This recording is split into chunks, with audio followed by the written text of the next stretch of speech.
Kita lihat sepak bola sekarang kan adalah sepak bola hasil ya. Nggak peduli mainnya kayak gimana, kalau hasilnya kalah kan tetap dipecat-pecat juga pelatih. Tapi ada yang bilang tuh, yang penting penguasaan bola, shoot on goal 0 nggak apa-apa. Siapa tuh? Ada. Denger-denger aja, gue juga nggak tahu.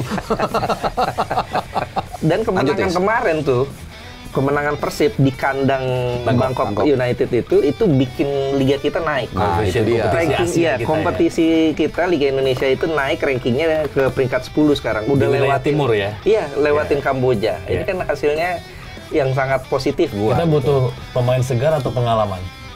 Ya, pengalaman pun dia kan nggak akan inti juga, gue rasa, Vano. Gitu. Ada, meskipun ada yang bilang untuk ruang ganti, Bung. Ruang ganti mau ngapain dia di situ, mau ceramah?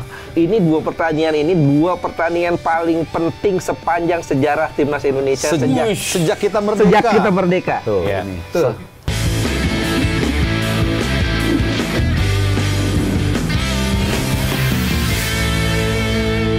Peluangnya ada 4 atau 5, kipernya bagus, mau apa lagi? Gue nggak peduli hasilnya, yang penting lolos aja. Sama aja, Pak. Oh gitu. Lolos lu. Nggak peduli mainnya bagus apa ya. Yang penting ke Piala Dunia. Ada yang bilang sebaliknya tuh. Yang penting mainnya bagus katanya. Ya. Siapa tuh?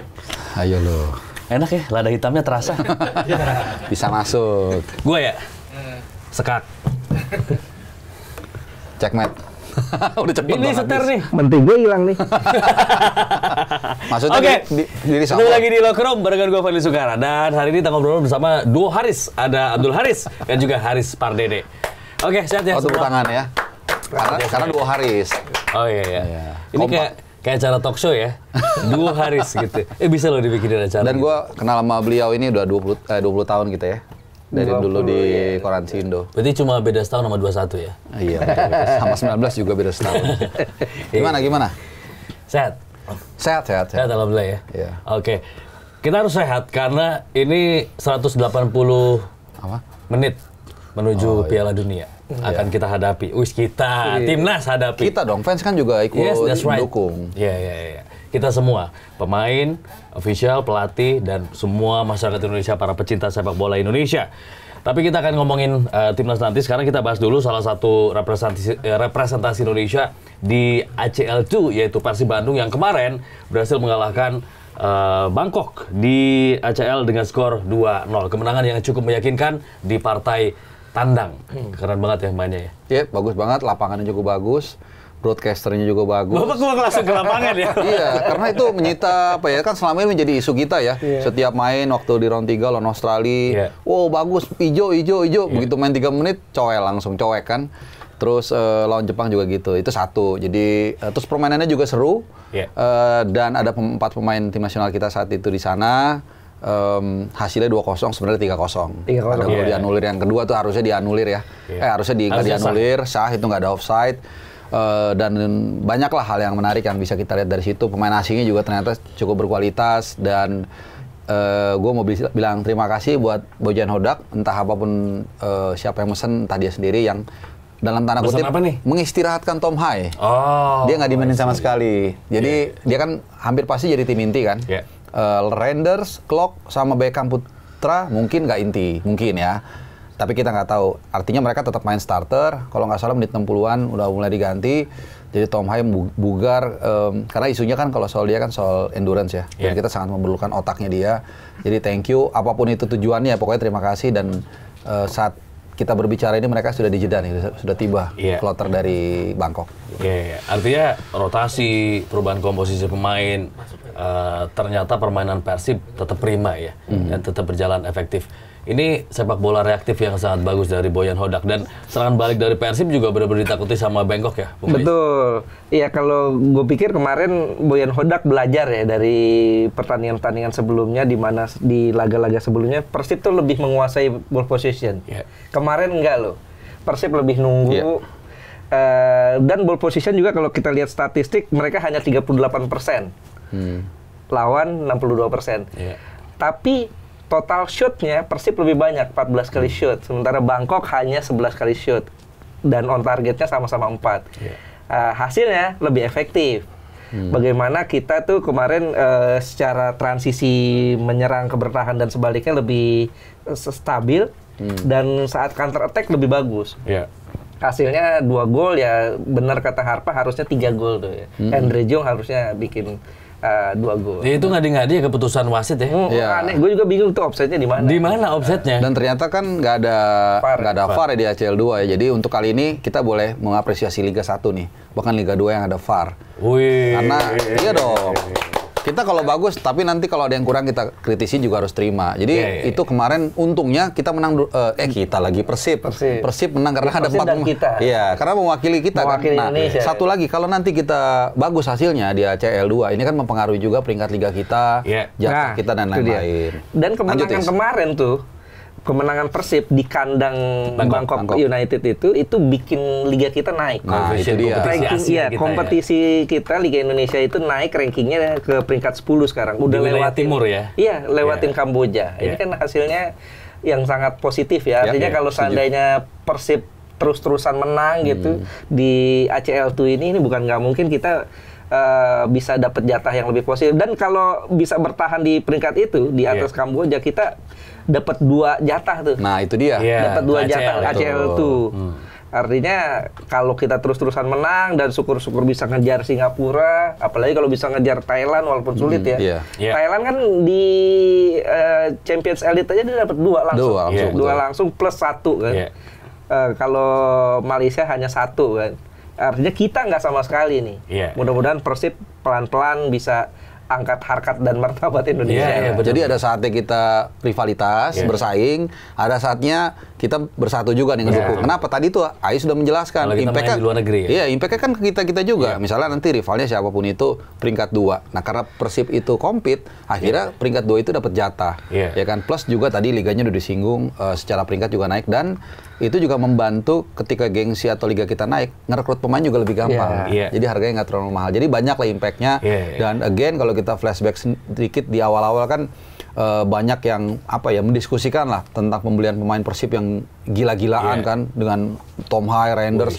Ini gimana nih? It's all pure business. Karena mereka tahu, dari yang gue denger juga, mereka pengen sangat fokus di ACL 2 ini. Karena memang kalau mereka hitung-hitung, kalau mereka waktu itu gue simulasikan, let's say dari 6 pertandingan mereka menang 3 deh, seri 2, kalah 1 lah ya, itu kira yang tengah-tengah gitu. Mereka tuh dapat duit itu sangat besar.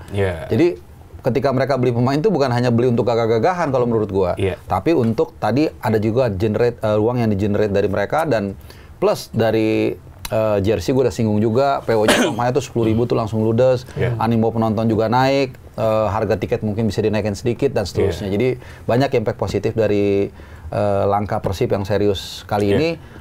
Mungkin ini mengingatkan kita sedikit ketika dulu terakhir itu seingat gua klub Indonesia itu serius tuh Persipura.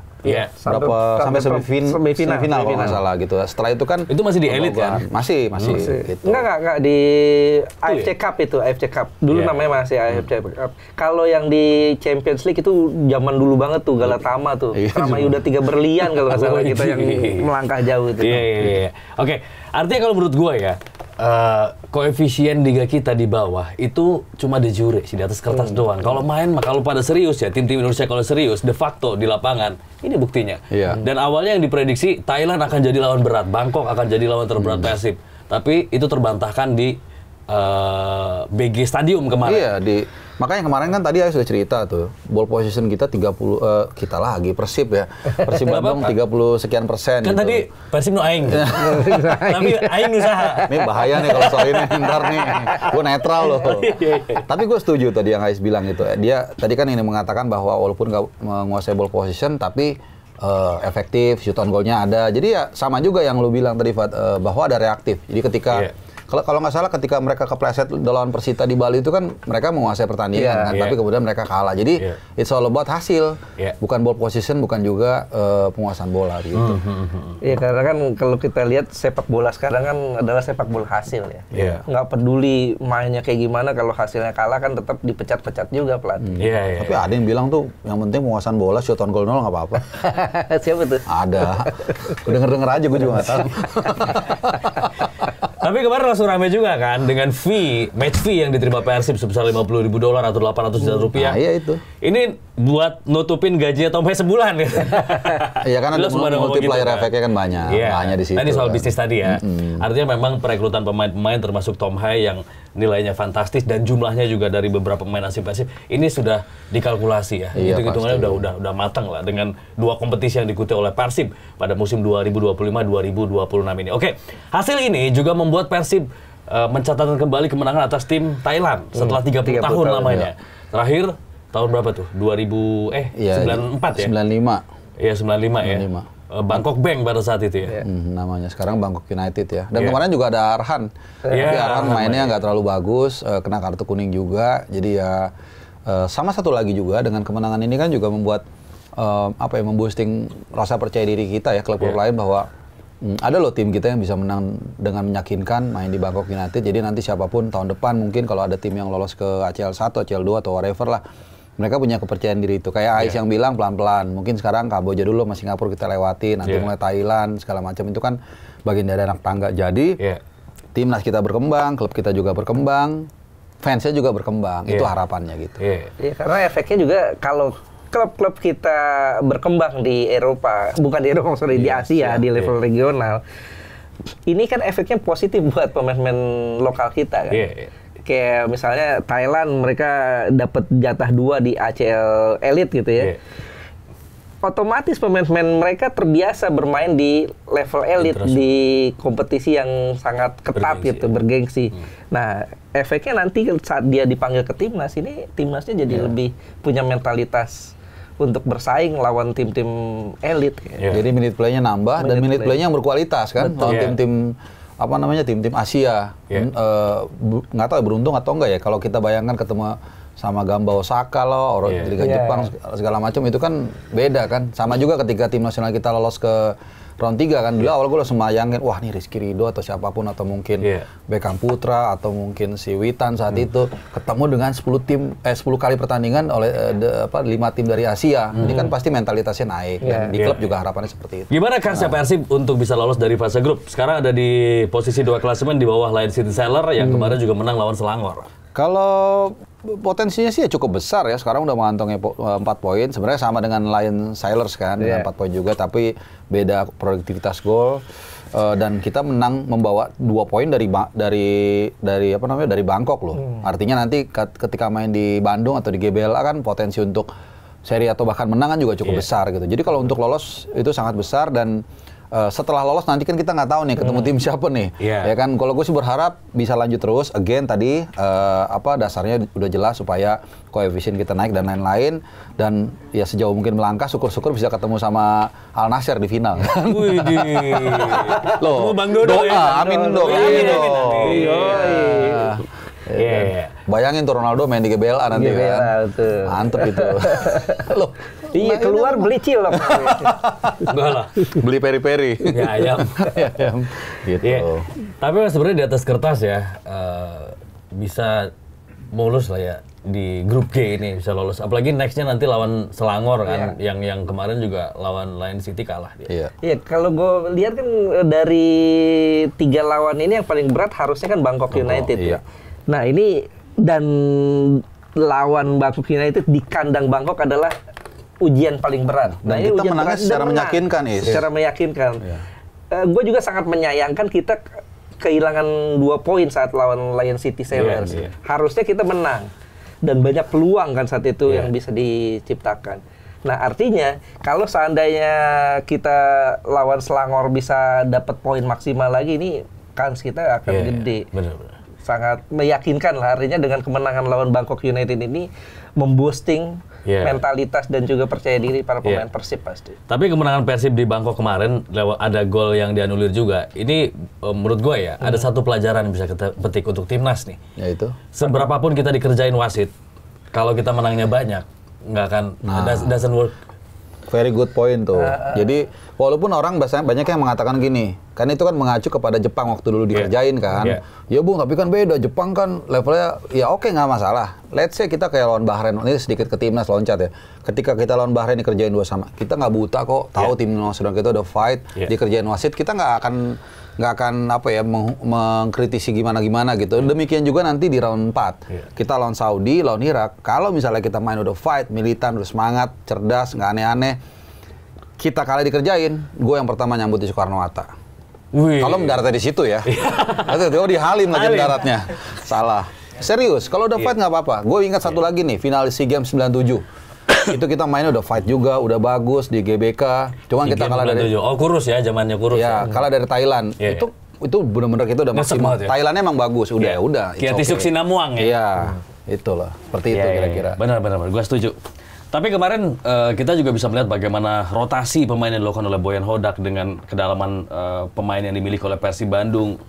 Ini benar-benar luar biasa ya, kekuatan yang dimiliki oleh Persib Bandung. Let's say tim A, tim B ini merata dan bisa sama kuatnya dimainkan di Super League dan juga di ACL tuh.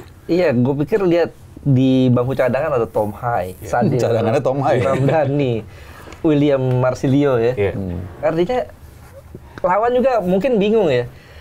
Bangkok United mungkin yang dia hitung itu bukan tim yang kemarin tuh. Bahkan Tom Hai pasti diperkirakan main. Diperkirakan pasti main. Ternyata enggak. Ternyata Henry Jung yang jadi starter. Dan bikin gol. Bikin gol, assist juga. Assist juga. Artinya memang ini yang menjadi salah satu poin yang membuat Persib menjadi unpredictable ya. Dan bisa jadi kans untuk bisa lolos paling nggak dari fase grup ini cukup tinggi sih. Dan kalau kita lihat di awal-awal, gini, kalau gue lihat, gue coba membedah kepalanya Hodak. Ada rambutnya? Iya. Itu kan dia, kita setahu gue kita nggak ada tim yang tripit ya. 3 kali berturut-turut juara Liga 1. Paling nggak di era dari mulai Liga Indonesia 93 lah ya. Nggak ada. Nah, mungkin dia berpikir gini logikanya, berarti something has to be changed. Jadi kayak Bali United kan 2 kali gagal, berarti makanya dia kemudian melakukan perombakan habis-habisan kan. Dan ini banyak menuai diskusi lah kan, para pro dan kontra. Kayak Ciro dilepas, Ciro sendiri luckily bagus di Malut juga kan. Terus Nick Kuipers dan lain-lain. Mungkin itu tujuannya, satu untuk membongkar psikologi pemain yang mungkin sudah mentok, udah nggak dan udah kebaca lawan juga, kemudian dia rubah habis-habisan. Tapi bukan hanya dirubah, diperdalam juga skuadnya tadi seperti yang Ais bilang, sehingga dia punya banyak pilihan, serius main di ACL, kemudian bisa mengecoh lawan. 1-2 dia bisa rubah dengan kemampuan yang sama, dan ini membuat akhirnya mereka awal-awal agak tertatih-tatih, kemudian mulai bagus, mainnya mulai bagus meskipun kepleset di Bali ya Persib tadi. Nah, cuman satu catatan menurut gue, yaitu penjaga gawang. Penjaga gawang gue nggak bilang jelek, Teja Pakualam. Cuman sorry to say, dengan tinggi 177 cm, menurut gue one day dia akan mendapatkan masalah nih ketika nanti bertemu tim-tim Asia dengan tinggi tubuh yang lebih menjulang lagi. Misalnya ketemu tim dari Timur Tengah, mereka secara kultur kan punya tinggi yang lebih bagus lah ya. Ini akan menjadi tantangan tersendiri. Hanya yang kalau kita lihat mainnya kemarin, yang bagusnya adalah, jadi ini plus minus nih. Build up serangannya oke. Jadi nggak buru-buru, bagusnya itu. Dari Teja ke bawah dulu segala macam. Ini yang gue lihat mungkin satu area plus minus dari lini belakang, terutama Teja Pakualam. Tapi bagi seorang yang pernah menjadi cadangan, begitu dimainkan performanya juga masih oke, bagus, luar biasa Teja. Ya berarti mentalnya kan nggak kecut ya. Kan ada yang dicadangin terus kemudian koar-koar lah, males-malesan atau segala macem. Ternyata penantian dia untuk sabar menjadi kiper cadangan Mendoza musim lalu terbayar dengan dengan kepercayaan pelatih Hodak untuk memplot dia kembali. Artinya selama setahun lalu dia banyak di bangku cadangan, berarti kan dia did something kan. Pasti dia latihan, mungkin dia apapun yang dilakukan, sehingga pelatih ketika mikir, oke, gue mau pakai lu lagi, lu gimana? Ternyata siap dimainin dan itu works, ya udah. Itu rewards yang layak untuk didapatkan Teja Pakualam. Nah, ini cerita dari seorang kiper juga kan? Mantan kiper Teja Pakupayung. Lo kalau mau gue berani lo ya. Tapi kemarin William Barus keren.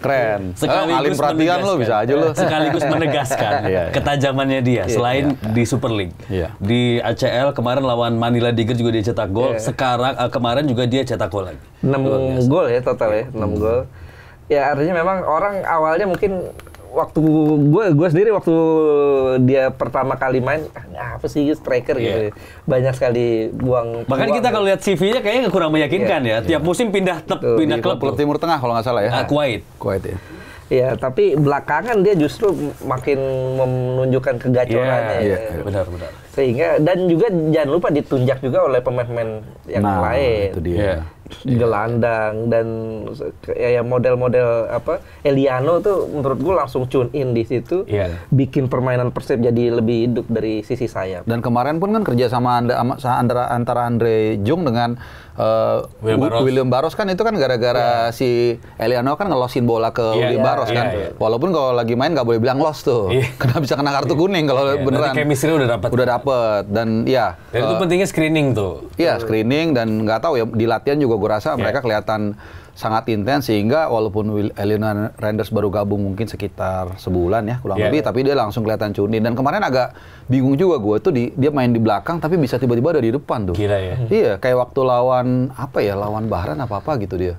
Gitu ya, bagus lah Persis, semoga bisa lanjut. Artinya apa? Ini pemain bagus, Elino Randers ya. Cuman memang mungkin selama ini belum punya kesempatan yang banyak gitu ya. Ketika sebenarnya di Pek Zwolle akhir musim lalu itu dia lumayan banyak main dia. Kayak 5 di timnas. Oh, di timnas ya, di timnas karena mungkin kadang-kadang gini loh. Pemain itu bisa aja dia bisa aja dia bagus tapi numpuk. Iya. Itu masalahnya. Kadang-kadang bahkan ketika lawan Arab atau lawan apa tuh, dia punya peluang tap in tendangannya ke atas. Lawan Bahrain. Lawan Bahrain. Ya itu kadang-kadang pemain tuh bagus. Dan langsung dibully pada saat itu kan. Iya, dan kalau gue lihat Eliano ini dia justru dapat momennya lagi setelah penunjukan Patrick Kluivert ya. Kalau gue di timnas ya, kita bicara timnas.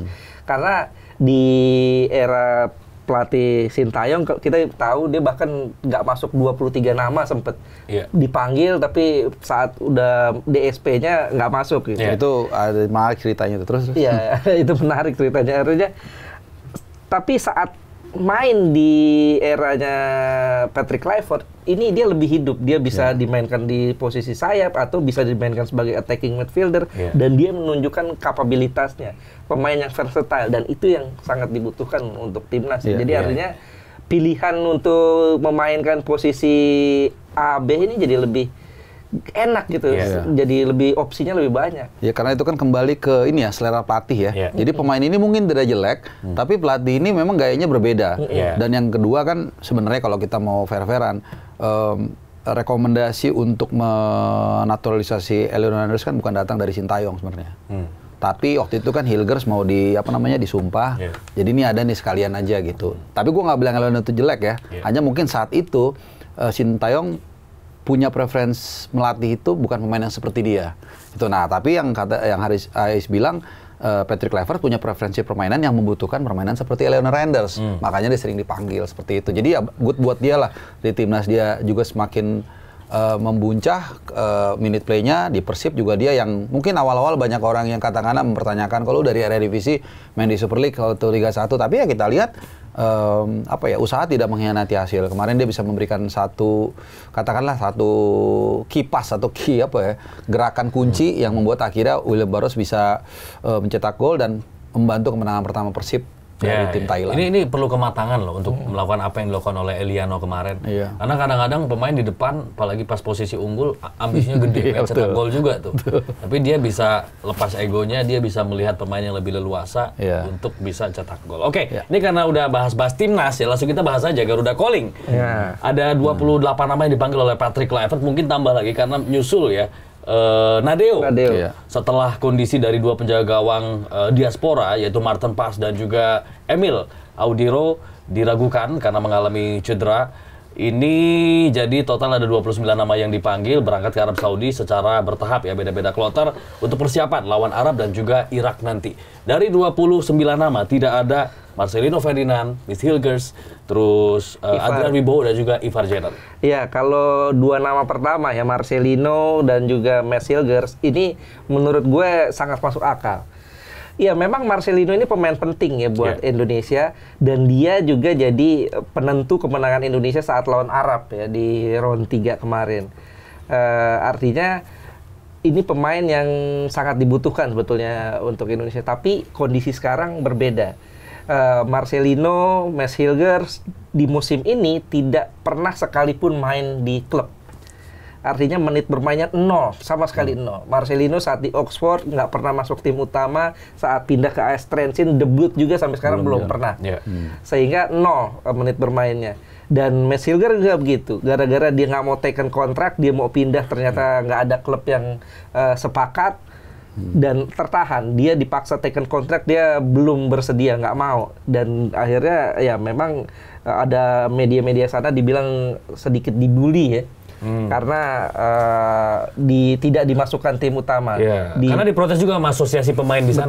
Betul. Dan gue setuju sama itu, asosiasinya. Iya, karena nggak mau taken kontrak perpanjangan kontrak itu kan hak setiap pemain. Betul. Ya, terlepas dari itu, Max Hilger 0 juga menit bermainnya. Dia belum pernah bermain bersama FC Twente di baik itu Eredivisie ataupun kompetisi lain. Sehingga Patrick Kluivert mungkin melihat dengan kondisi seperti ini, sentuhan pemain ini akan sangat berkurang. Mentalitas bertandingnya, jiwa kompetitifnya ini akan sangat berkurang.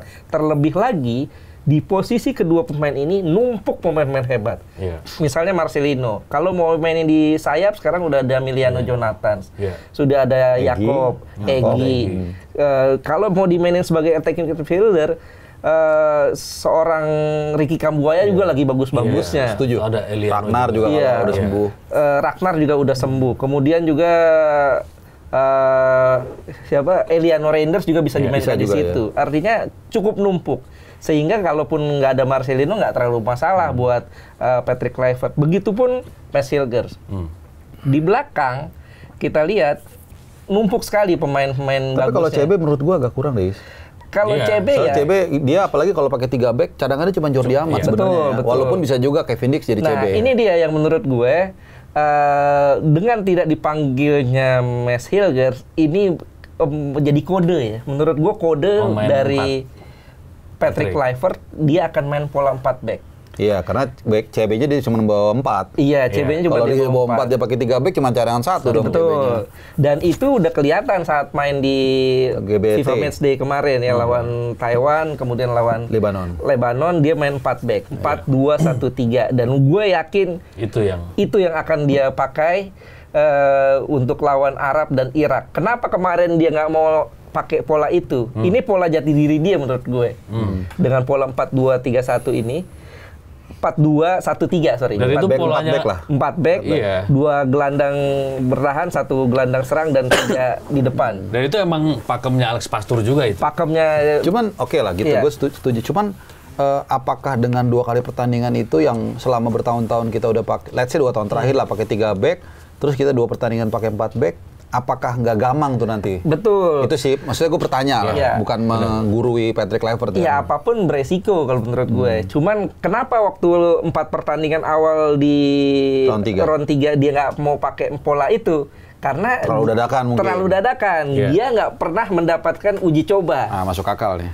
Nggak pernah mendapatkan uji coba, sehingga ya udah dia pakai yang ada dulu.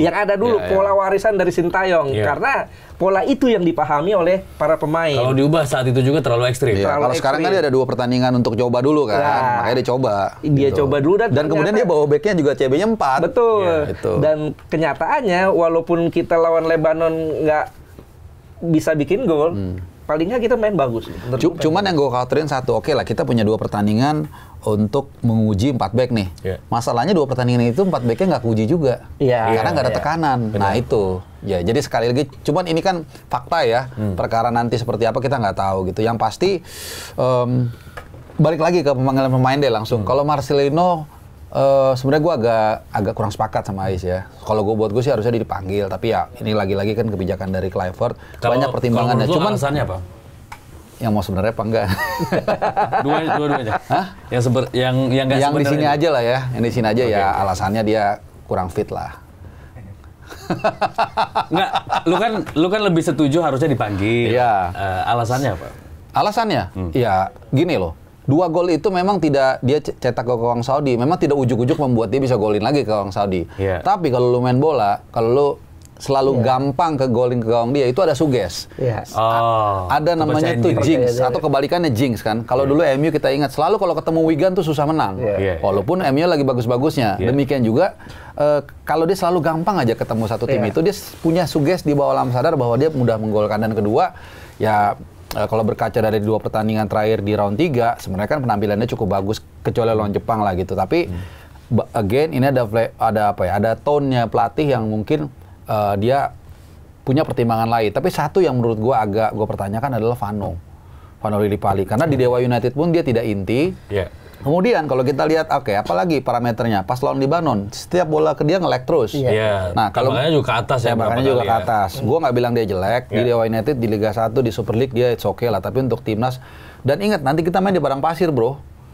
Bulan Oktober itu panas banget, usianya sudah 36, kita nggak tahu. Mungkin aja dia pemain cadangan, untuk pemain pelapis mungkin. Kalau gua lebih baik daripada manggil Vano, cari pemain lain yang masih muda sekalian. Sekalian kita investasi. Entah Victor Detan atau whoever lah, nggak tahu lah yang muda siapa yang bagus tuh banyak kan. Mendingan itu menurut gua. Kita butuh pemain segar atau pengalaman? Ya. Pengalaman pun dia kan nggak akan inti juga, gue rasa Vano gitu. Ada meskipun ada yang bilang untuk ruang ganti, Bung, ruang ganti mau ngapain dia di situ, mau ceramah kan nggak juga. Kalaupun itu peran itu udah didemban, udah ada clock, ada Mark Klok. Nah, ada clock tuh lintas budaya. Dia udah ngerti bahasa Inggrisnya bagus, bahasa Indonesia juga udah lancar, bahasa Belandanya oke, segala macam udah jago ada dia. Lagi. Katanya gitu ya. Iya, ada Jaitse sebagai leader, sebenarnya udah cukup kalau alasan itu. Cuman ya kita kembalikan lagi ke pelatih. Kita kan hanya diskusi warung kopi di sini. Artinya gini, oke, untuk hari ini Marcelo nggak dipanggil, tapi ini bukan akhir dari segalanya. Betul. One day Marcelo sudah main di klub, sudah punya menit bermain, udah oke lagi, kembali ke performa terbaiknya, dipanggil lagi. Atau sebaliknya, yang sekarang bagus pun, even Jaitse sekalipun 3 tahun lagi di drop, bisa aja nggak dipanggil. Itu normal. Jadi sedinamis itu. Kalau gue pikir Patrick Kluivert ngelihat dari 2 pertandingan di FIFA Matchday sih, bahwa Marcelino tidak memberi kontribusi yang emang jelek efektif di 2 FIFA Matchday itu. Jadi jangan berkecil hati ya untuk Marcelino, karena ini hanya sementara aja sih. Marcelino tetap lah nanti ada waktunya untuk bisa dipanggil kembali ke timnas di bawah asuhan Patrick Kluivert. Yang penting sekarang paperwork dia untuk main di Trencin itu beres, dan itu agak aneh sih. Kok sampai sebulan lebih tuh nggak beres-beres gitu untuk sekelas dia. Dan apalagi kan sebelumnya dia udah kerja di dalam tanda kutip di Inggris ya, walaupun itu beda. Tapi itu saingan sendiri, UK sendiri. Cuman kan harusnya kan dia udah punya benchmark, pernah merumput di Liga Inggris, harusnya lebih gampang. SKCK-nya belum keluar. Apa surat kuning? Ada kali di sana SKCK ya. Oke, tadi kalian menyoroti CB yang rawan. Sekarang yang rawan adalah GK nih. GK. Itu dia tuh. Karena 2 penjaga gawang andalan, Martin Paes yang sebenarnya cederanya udah duluan sih. Jadi tinggal pemulihan aja. Gue curhat dulu dikit. Jadi kan gue ngangkat soal ini nih, soal situasi penjaga gawang. Pertama kan Martin Paes cedera pangkal paha, gue angkat. Tiba-tiba keluar info lagi line up lawan apa waktu itu? Lupa gue. Lawan Como. Ini yang Audero. Kok udah line up kok nggak ada main nih? Ini antara 2 kemungkinannya, gue bahas di situ. 1, lupa administrasi bahwa nggak boleh lawan parent club. Kan bisa aja kan, siapa tahu lupa. Walaupun itu kecil, walaupun kecil kemungkinannya. Masa dia seceroboh itu sih. Kedua, cedera. Tapi kalau cedera apa, orang pemanasan kok. Ternyata rilis resmi mengatakan dia cedera. Gue angkat lah. Temanya ya wajar kan, jaga 1 dong. Orang kiper utama dua-duanya nggak ada, menyisakan dengan segala hormat ya Hernando Ari dan mungkin Nadeo Argawinata yang antri di Indonesia kan, karena dia nggak dipanggil di 28 nama walaupun udah diurus visanya, gue tahu. Nah, kemudian rame, Bung, jangan bikin tegang dong ya. Gue bilang emang itu resmi, rilisnya kan dari sana. Cremonese-nya ngomong begitu, La Gazzetta juga angkat seperti itu.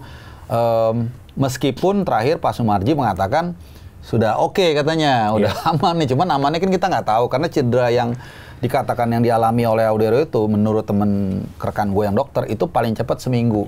Dia cedera itu Sabtu lalu kan. Jadi kalau sekarang anggaplah nih, mungkin ditonton Jumat atau Sabtu, harusnya mudah-mudahan dia sudah pulih. Makanya nanti lawan Inter Milan, kalau nggak salah tanggal 4 ya, tanggal 4 main. Gue berharap dia ada di bangku cadangan. Jadi berarti dia pulih, tapi nggak usah main gitu loh. Takutnya cedera lagi. Cuman paling minimum adalah main. Artinya dia cedera, artinya dia udah pulih dari cedera. Cuman kita tetap was-was dia kenapa-kenapa. Yang ngeri kalau dia nggak ada di bangku cadangan. Karena akan lucu kalau dia nggak ada di bangku cadangan, nggak ada di line up, terus dia terbang ke Saudi, kan agak aneh sebenarnya. Karena jaraknya tuh antara dia main dengan kita round 4 tanggal 8 itu dikit dia. Harusnya kalau dia nggak ada di line up, ya dia nggak akan terbang ke Saudi. Kalau dia ada di line up, harusnya dia terbang ke Saudi. Dan kemungkinan nggak bakal dikasih izin sama. Iya, kemungkinan nggak dikasih izin kalau dia cedera. Betul, itu.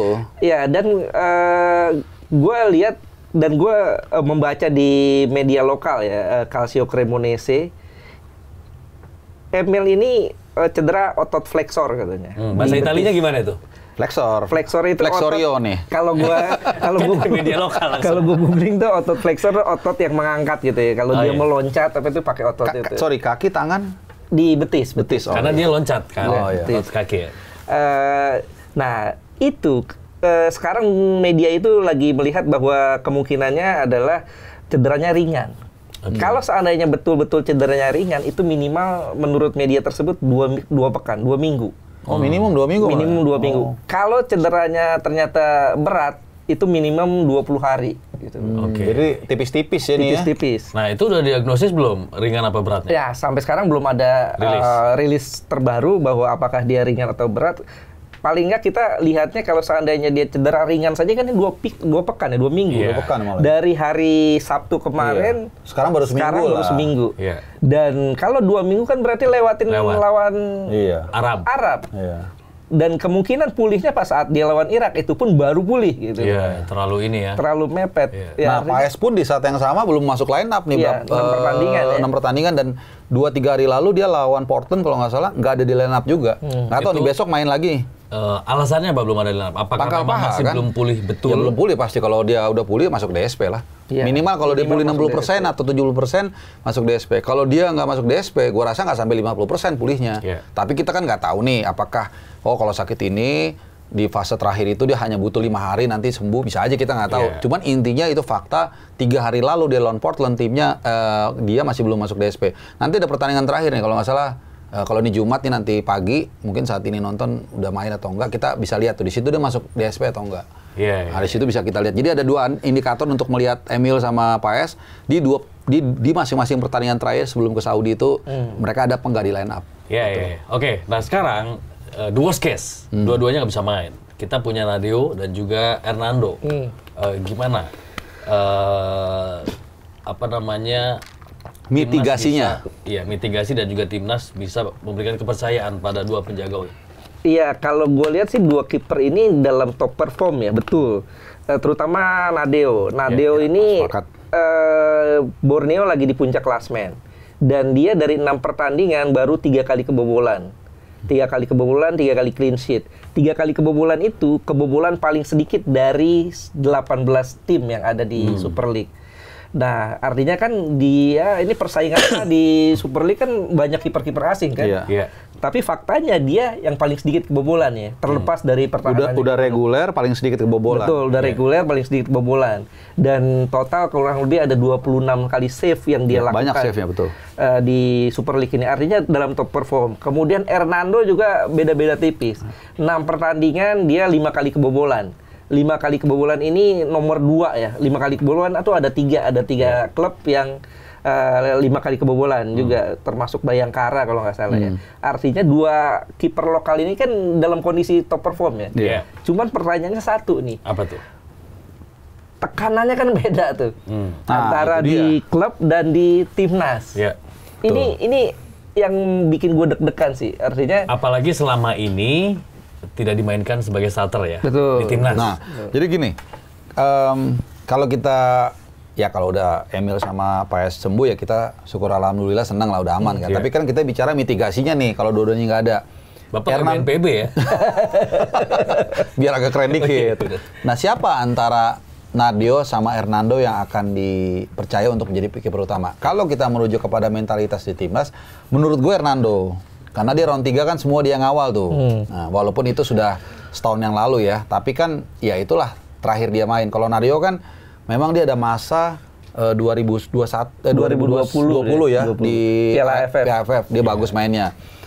Kalau kita lihat performa sekarang, kata Ais bilang tadi 11-12, tapi Nadeo agak sedikit pole position. Jadi memang nanti ini hanya prerogatif pelatih lah, dan mungkin bisa-bisa nanti akan dia feeling. Feeling karena mirip-mirip dua-duanya, plus minusnya ada gitu. Dia bilang, oke, gue lihat kayaknya ini mentalitas ini paling siap nih. Kelihatan dia apa segala macam atau mungkin pada saat latihan ya biasanya. atau lagi dia ngobrol, ya mereka kan pasti udah pengalaman kan, tahu waktu dia dulu main di Piala Dunia 98 Kluivert atau tahun berapa lah, dia kan tahu kan, oh gue tahu nih kalau kayak gini nih mungkin dia lagi agak kecut, kalau yang ini kagak berani gue turunin dia. Mungkin udah ke situ. Nah, disitulah skill pelatih dibutuhkan. Pengalaman dia untuk melihat pemain mana yang siap, mana yang enggak, di luar dari fakta fisik dan juga experience dari kedua pemain itu yang bisa dilihat gitu. Iya, kalau gue lihatnya feeling gue yang akan dipilih oleh Patrick Kluivert. Kalau lu siapa? Kalau gue feeling gue yang akan dipilih Hernando. Gue Nadeo tapi.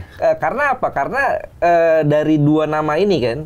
Kalau Emil sama Paes nggak bisa ya? Iya. 3 kiper yang dibawa. Nadeo, Martin Paes, Emil. Nah, satu lagi kan ini pilihannya antara Nadeo dan Hernando tadinya kan. Ternyata yang dipilih kan Hernando nih. Hernando ya. Artinya antriannya Hernando nih. Kalau menurut gue feeling gue yang akan dipilih. Itu logisnya. Meskipun kalau gue pribadi, kalau seandainya gue sebagai Patrick Kluivert, gue akan pilih Nadeo. Karena secara postur Nadeo lebih besar. Itu dia. Lebih tinggi. Dan sempat juga main di Chelsea ya? Oh mirip. Kepa itu. Arrizabalaga.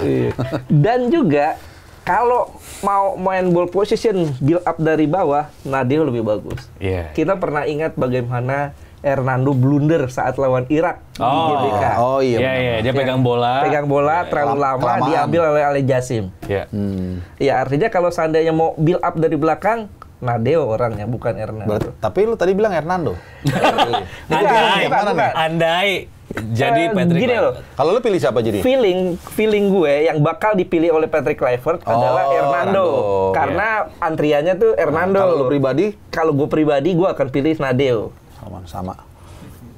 Oke, kalau gitu kita susun aja versinya Bung Ais. Kita tinggalkan kok. Teman-teman coba, Hernando apa Nadeo? Ini jangan berantem ya. Ini belajar analisa. Ntar, lu anti ini. Kalau milih ini anti ini enggak gitu. Benar. Nggak apa-apa. Nanti teman-teman Lockers juga. Iya. Udah dapat ya. Dapat Lockers. Jadi buat Lockers. Lowongan kerja itu. Lockers. Keren dapat spontan ya. Iya, boleh tulis di kolom komentar aja. Prefer yang mana? Nadeo. Ini just in case ya. Emil lagi sibuk di Jawa Timur. Itu Emil datang beda. Emil dan juga Martin Paes nggak bisa main. Better Nadeo atau Hernando. Oke. Nah sekarang versi kalian nih, masing-masing ya. Kita mulai dari Bung Ais dulu. Kiper ya mudah-mudahan Emil bisa main. Kalau misalnya nggak bisa main, Emil dan Martin Paes nggak bisa main, Nadeo tadi. Oke, 4 backnya? 4 backnya di tengah JIJ sama Kevin Dix. Kanan kirinya? Kanan kirinya di kanan Yakob. Di kirinya Dan James. Dua tengahnya?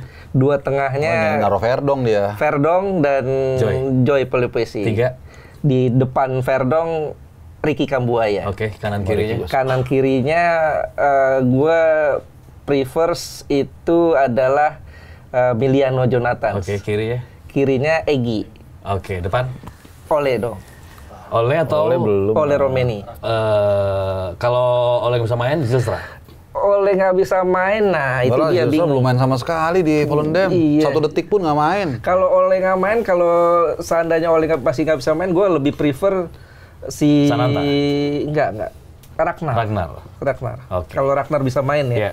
Kalaupun Ragnar nggak bisa main, ya gue lebih cenderung si Lili Pali dimainin di situ. Wih, false 9 berarti. False 9. Akhirnya lo main 31 derajat. Iya. Mungkin babak 2 awal ganti ya. Atau ya paling nggak ya Sananta. Sananta. Oke.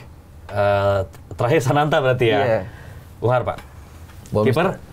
Kiper Emil kalau dia sembuh, kalau enggak Nadeo. Oke. 4 backnya udah pasti Jai lah ya. Jai temennya tapi gue beda nih, Rido. Kanannya Kevin Dix. Kenapa? Karena agak lebih bertahan kan lawan Saudi. Kirinya tetap Calvin Verdong.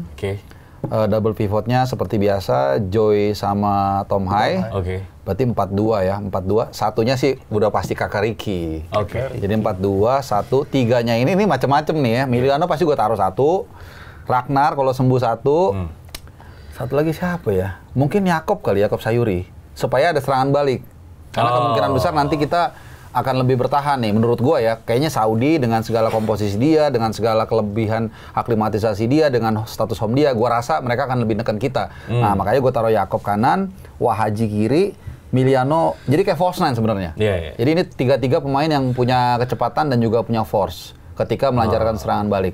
Menurut saya seperti itu. Karena realistis juga lawannya Arab Saudi, jadi agak sedikit nahan. Kurniawan nggak masuk ya? Kurniawan nggak sekalian aja ini apa aja Dwi Cahyo.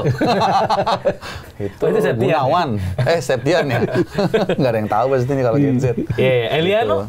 Eliano ya lagi bagus loh. Super sub mungkin. Itu ya again ini kan kita nggak tahu versi kita lah bisa juga. Okay. Tapi itu kira-kira seperti itu. Buat Lokers juga kalau punya versinya masing-masing boleh tulis juga. Tapi anyway, katanya PSSI melobi atau meminta atau apapun lah itu namanya klub-klub untuk melepas para pemain ini lebih awal. Kata siapa? Makanya gue coba konfirmasi, ini kan A1.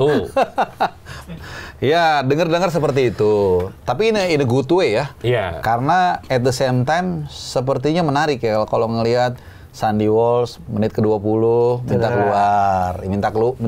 Cedera dan minta keluar, dan terakhir katanya kram aja. Terus Verdong malam ini atau hari Kamis malam di Europa League nggak dibawa ke Roma. Terus kemudian ya ini kebetulan mungkin ya Emil juga cedera, yang pas pemanasan juga cedera, jadi nggak dimainkan, ya kita nggak tahu. Jadi ya entahlah benar atau enggak. Tapi kalau dan bahkan juga Tom Hai di Bangkok United saat lawan Bangkok United nggak dimainin sama sekali. Sisanya yang lain-lainnya kayak Eleanor Renders, Clark Beckham, Beckham Putra dikeluarkan sebelum pertandingan berakhir. Ya kalau menurut gua kalau buat timnas, why not? Nggak masalah. Kalau memang benar, kalau memang itu kebetulan, ya bagus juga kan. Artinya para pemain itu less injured, kemudian juga lebih bugar karena ini kan juga sama kayak di Australia nih. Waktu kita untuk ngumpul sangat sempit, gradually. Ya ada yang mungkin hari ini udah rombongan Persib, rombongan Bangkok udah tiba. Nanti mungkin yang terakhir itu kalau nggak salah Verdong deh. Verdong tuh kalau nggak salah sampai tanggal 6, Jai mungkin tanggal 5, kemudian Kevin Dix itu tanggal 6 kalau nggak salah, karena dia masih main tanggal 5 malam gitu. Jadi ya bagus-bagus aja sih kalau memang benar buat timnas, dan ini kan akan menjadi 180 menit yang menentukan kan. Apakah Garuda bisa terbang tahun depan ke Amerika Serikat, Kanada dan Meksiko. Jadi at all cost, selama itu tidak melanggar hukum, tidak curang, ya nggak ada masalah ya. Dan menurut gue sih wajar-wajar aja satu tim nasional, satu negara. Iya. Nah, kecuali maksa. Gitu. Ya paling nggak kan klub-klub Super League udah nggak main. Paling nggak karena Saudi juga kalau nggak salah mereka udah ngatur lebih dulu diberhenti. Tapi kenapa? Karena kalau nggak salah 100% deh. Pemain mereka main di Saudi Pro League, iya. Jadi ya itulah keuntungan plus minusnya kan, ada pemain kayak di Arsenal udah enggak ya si back sayap Lille pindah ke Lille. Pindah ke Lille. Ya, let's say 90% lah. Lens. Apa Saud Abdul Hamid. Iya, Saud Abdul Hamid. Jadi keuntungannya sih kalau mungkin tadi kita ngobrol kan materi kita sebenarnya nggak kalah nih sama Saudi secara individu, tapi kan dua kendalanya. Satu, kekompakan karena para pemain jarang berkumpul. Miliano juga baru gabung cuma 3-4 hari udah pisah lagi. Dan yang kedua itu kita nggak bisa mengkoordinasi dengan aman nih. Coba kalau misalnya mereka main misalnya di satu liga yang sama kan, misalnya liga kita udah tinggal tarik rem tangan 2 minggu sebelumnya suruh TC bisa gitu. Dan juga yang patut kita cermati itu kita cuman punya 1 hari waktu semua pemain ngumpul. Iya, tanggal 6. Tanggal 7. Tanggal 7 betul. Tanggal 7 tuh semua pemain komplit tuh di official, dan itu dilalahnya official training. Iya. Official training tuh kemungkinan besar nggak mungkin bisa ngapa-ngapain. Iya, taktikal doang. Paling fisik sedikit lah. Fisik sedikit. Ya itu yang menurut gue bikin deg-degan sih. Iya. Deg-degan sih, semua nggak sabar nanti ini pertandingan ini sih, gila. Iya, pasti. Oke, dari 28 atau 29 ya nama, nanti kan akan dicoret lagi. Kalau misalnya untuk yang didaftarkan berarti harus nyoret 3 ya. Sementara untuk masuk DSP harus nyoret 6 berarti. Jadi 23 kan. Nah, ini prediksi kalian siapa yang akan dicoret nanti? Ya, gua rasa tadi yang kita sebutin namanya berdua tuh semuanya masuk 23 lah. Mungkin ada yang cadangan, yang ada yang inti kan. Sisanya yang tadi nggak kita sebut yang mungkin inti, Hafner. Hamner masuk lah. Hamner masuk. Hamner masuk, Jordi Amat mungkin masuk, karena kan kita nggak banyak cadangan back tengah. Tadi gua nggak sebutin James, saya sebut ya, berarti itu masuk kan otomatis. Siapa lagi sih? Yance? Kemungkinan Yance ya, bisa jadi Tapi Yance. Yance juga lagi bagus loh. Yance lagi Iya, bagus. makanya. Cuman kan balik lagi di kiri ada Dean James, ada Verdong, iya. Iya, mungkin Lili Pali bisa terancam. Iya, tapi masuk line up ya. Terus ini Ole gue rasa masuk karena gue punya skenario gini mikiran imajinasi gue. Oke lah, mungkin lawan Saudi dia baru 65% misalnya. Skenario-nya jangan kalah deh. Mungkin kita seri lah, anggaplah satu sama. Oke. Lawan Irak misalnya amit-amit kita ketinggalan 0-1 nih. Ya udah menit 70 masukin Ole. Gitu. Karena kecuali lawan Saudi dia udah 85%, Ole mungkin dimainin starter. Dan yang kedua, kalaupun mungkin dia dimainin dan kondisinya nggak 100%, not even 90%, mungkin dia nggak main sebagai target man, dia sebagai deliverer. Jadi untuk memberikan boosting moral juga buat teman setimnya kan. Itu jadi banyak skenario lah. Cuman again, jadi kalau lu nanya tadi siapa yang dimasukin, ya mungkin Ole juga dimasukin. Karena kita nggak pernah tahu, mungkin suatu saat dibutuhkan di momen-momen yang krusial gitu. Siapa lagi ya? Iya, kalau gue pikir ini agak susah ya. Kemungkinan besar salah satu di posisi kiper ya. Makasih Pak Produser. Salah satu di posisi kiper ya kemungkinannya. Ya, kiper pasti satu kan di drop. Kiper satu di drop. Dan di belakang Mauro Sean Patinama mungkin ya di take out ya kali ya. Karena kiri kan udah banyak banget tuh. Sean Patinama bisa. Sean Patinama bisa di drop. Kemudian Beckham Putra. Menurut gua Jordi bisa terancam. Jordi malah bisa ya. Malah bisa. Karena toh kita masih ada Justin Hapner. Terus masih ada versatile Kevin Dix bisa digeser-geser. Masih ada, kalau seandainya Kevin Dix yang di tengah ya, ini berarti kan masih ada Rizky Ridho dan Hapner, Justin Hapner. Ramadan Sananta mungkin ya? Ramadan Sananta bisa. Kan ada Zilstra, gue rasa Zilstra dimasukin 2-3. Bisa terancam di take out. Kira-kira 5-6 nama tadi kurang lebih itu. Kalau Beckham sih gue yakin masuk. Dia lagi bagus-bagusnya. Setuju. Itu. Dan terlepas dari itu, kalau menurut gue sebetulnya kondisi Arab dan kondisi Irak juga lagi nggak bagus. Iya. Ya, kalau kita lihat Arab ini sejak terakhir Piala Dunia kemarin ngalahin Argentina dan selepas Piala Dunia tuh mereka merosotnya jauh banget. Tapi bukannya 3 bulan terakhir mereka kayak revive, kayak mereka betul. Tapi tetap artinya belum kayak Arab waktu di tahun 2022. Iya, kalau gue setuju. Walaupun pelatihnya sama ya, Hervé Renard ya. Beda. Ini kan efek dari liga mereka ya, bahwa mereka banyak pemain-pemain asing yang membuat menit bermain itu betul sekali. Betul, menit bermain pemain mereka sedikit. Ini kan yang dikeluhkan oleh Roberto Mancini ya, sebelum dipecat. Betul. Tepat sekali. Dan selain itu, selain Arab kondisi seperti itu, Salim Al-Dawsari juga kondisinya kan 50-50. Walaupun masuk loh. Masuk dipanggil dari 27 nama ya. Nah, di sisi lain Irak sampai sekarang nih, sampai saat kita syuting belum ngumumin. Graham Arnoldnya belum ngumumin pemain. Dia kenapa dia belum ngumumin? Karena dia masih bimbang, dia masih bingung. Pemain-pemain intinya seperti Ayman Hussein, strikernya ini belum dalam top perform di liganya. Bahkan menit bermainnya masih sedikit di liga.